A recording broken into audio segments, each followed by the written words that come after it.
Hi guys, সবাই কেমন আছেন? আশা করি ভালো আছেন। আলহামদুলিল্লাহ আমিও ভালো আছি।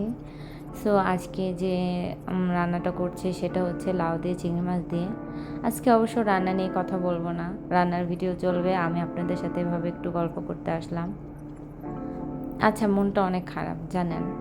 আচ্ছা, একটা ভিডিও যখন আমরা মেক করি বা আমরা ক্রিয়েটররা যারা আছে অনেক বছর ধরে আমাদের ইউটিউবে আছে, কিন্তু কোনো ভিউ হয় না বা যেটুকুই ভিউ হয় অনেক দিন লেগে যায়। কিন্তু কয়েকদিন ধরে আমার চোখে আসছে একটা আইডি, একটা না, এরকম অনেক আইডিয়া আছে, কিন্তু ওই আইডিটা আমার বেশি চোখে আসলো।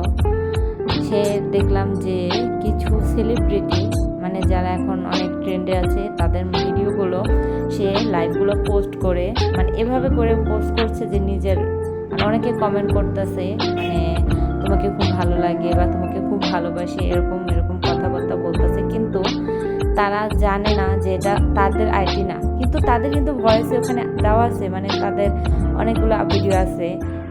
তারপরেও তারা যে কিভাবে প্রিটেন্ড করে যে অন্য মানুষ হয়ে তাদের আইডিতে ভিডিও দেয়। সো দেখলাম এরকম একটা আইডি দেখলাম, সেখানে দেখলাম 40,000-এর উপর একটা ভিউ। ঠিক আছে, সো আমরা যারা বছরের পর বছর কাজ করি বা ইউটিউবে ভিডিও দেই, তাদের কিন্তু দেখবেন, যেমন আমি 20টা ভিউ পেলে অনেক খুশি লাগে, কিন্তু তার একটা ভিডিও দেখি সে না অন্য একটা সেলিব্রিটির ভিডিও দিয়ে সে টাকা ইনকাম করছে 40,000-এর উপরে ভিউ তার একটা ভিডিওতে। ঠিক আছে, তা ছিল। তার উপরে আবার আমি দেখলাম যে সে ভিডিও দিছে ফেসবুক থেকে নিয়ে এসে, সে ভিডিও দিছে প্রিমিয়ার হয় না যে আমার ভিডিও এই টাইমটা আসবে, কিছুক্ষণ পরে আসবে, এরকম করে দিয়ে রাখছে। তো আমি ভাবি যে চলনের একটা লিমিট থাকা উচিত, যে কিভাবে মানুষ এতটা নিচে নামতে পারে, যে আমি সেই লোকটার একটা ভিডিও নিয়ে এসে এভাবে লোকের সাথে প্রতারণা করছি আর আমি এখান থেকে ইনকাম করতেছি। সো এখানে আমি একটা কথা বলি, ভিডিওটার কথা বলি, যে আমি একটু আমার হাজব্যান্ডের জন্য একটু কষা তরকারি উঠিয়ে রাখলাম। আপনারা কারা কারা এরকম হাজব্যান্ডের জন্য কষা তরকারিটা উঠিয়ে রাখতে পছন্দ করেন? আমার হাজব্যান্ডের কষা তরকারি একটু কষা চিংড়ি মাছটা খুব ভালো লাগে। সো ভিডিওতে আসি, মূল কথায় আসি। সো আমার কাছে খুবই খারাপ লাগলো এসব কাহিনী, যে কেন মানুষ এরকম কেন করে। তোমাদের যদি নিজস্ব তোমাদের যখন চুরি করার আইডিয়াই থাকবে, তো তোমরা কেন তোমরা তো আর না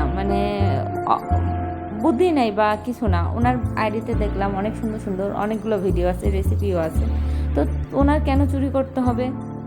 আর চুরি করলে ওনার কি ফায়দা বুঝি না। যাক, এখানে আমার রান্নাটা শেষ হয়ে গেছে আর আমি একটু বক করে ফেললাম।